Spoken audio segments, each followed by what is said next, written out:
बिस्मिल्लाहिर्रहमानिर्रहीम, अस्सलाम वालेकुम। आप देख रहे हैं साफी डायरी यूट्यूब टीवी चैनल। मैं हूं आपका मेज़बान सैयद इरशाद बुखारी। पाकिस्तान में माली इमदाद प्रोग्रामों की आड़ में ख़वातीन के साथ आबरू रेज़ी की इतलाआत, इदारे क्या कर रहे हैं, इस बारे में आज हम वीडियो आपको पेश करने चले हैं। तो वीडियो को शुरू करने से पहले अगर हो सके तो आप मेरे चैनल को सब्सक्राइब कर लीजिए।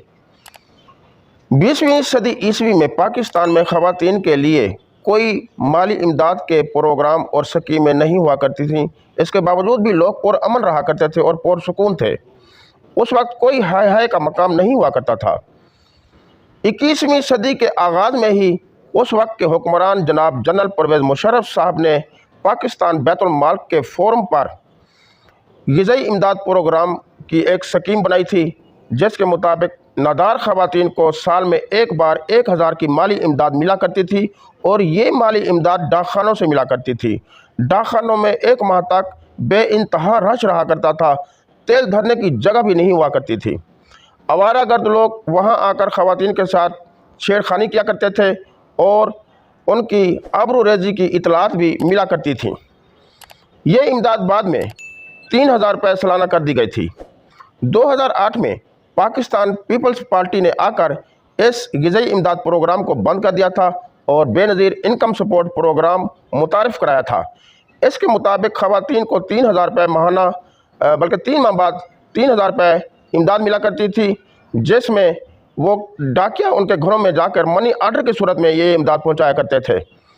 तो डाकिया कुछ ख़वातीन को तो ये इमदाद दिया करते थे, कुछ इमदाद वो गबन कर लिया करते थे। जिस पर जब 2013 में नून लीग की हुकूमत आई तो उसने इमदाद की रकम में 2000 रुपये इजाफा कर दिया और ख़वातीन को हर 3 माह बाद 5000 रुपये माहाना बल्कि 3 माह बाद इमदाद मिला करती थी। इसी तरह करते करते उन्होंने ये जो डाकिया घरों में पैसे देकर आते थे, ये तरीका ख़त्म करके बैंक ATM कार्ड का तरीका शुरू कर दिया था। ख़वातीन बैंकों में जाकर ATM मशीनों से अपनी रकम निकलवा लिया करती थी, मगर इसके बावजूद भी कुछ बैंक अपनी ATM मशीनों में पैसे नहीं रखते थे। तो जो थोड़े बहुत बैंक हुआ करते थे वहाँ ख़वातीन का रश रहता था। अनपढ़ ख़वातीन अपनी रकम खुद नहीं निकलवा सकती थी, क्योंकि वो तो मशीन चलाना ही नहीं जानती थी। तो वहाँ पर खड़े हुए लोग आवारागर्द ना सिर्फ उनके साथ छेड़खानी करते थे, आबरू रेज़ी की भी इतलात मिलती थी और उनकी रकम निकलवा कर भाग जाते थे और उनके कार्ड भी छीन कर ले जाते थे। और कुछ ख़वातीन के ये जो ATM कार्ड हुआ करते थे, ये बैंक की मशीनों में फंस जाया करते थे और उनको फिर 1 साल तक इमदाद मिला ही नहीं करती थी। 2018 में PTI हुकूमत ने कामयाबी के बाद इस स्कीम को तो जारी रखा, मगर 8 लाख नादार ख़वातीन की इमदाद मनसूख कर दी और इमदाद की रकम में भी इजाफा किया था और दीगर ख़वातीन को इस स्कीम में शामिल किया था और ATM कार्ड ख़त्म करके बायोमेट्रिक तरीका चालू किया था, जो कि आज भी वही तरीका चल रहा है। मगर इसमें भी ख़ास सेंटर्स पर ख़वातीन को जाना पड़ता है और मखसूस फ्रेंचाइज पर जाना पड़ता है, जिसकी वजह से ख़वातीन का बेतहाशा रश रहता है। और वही तरीका है कि ख़वातीन के साथ आबरू रेज़ी और छेड़खानी की इतलात मौसूल होती रहती हैं। इदारे खामोश हैं।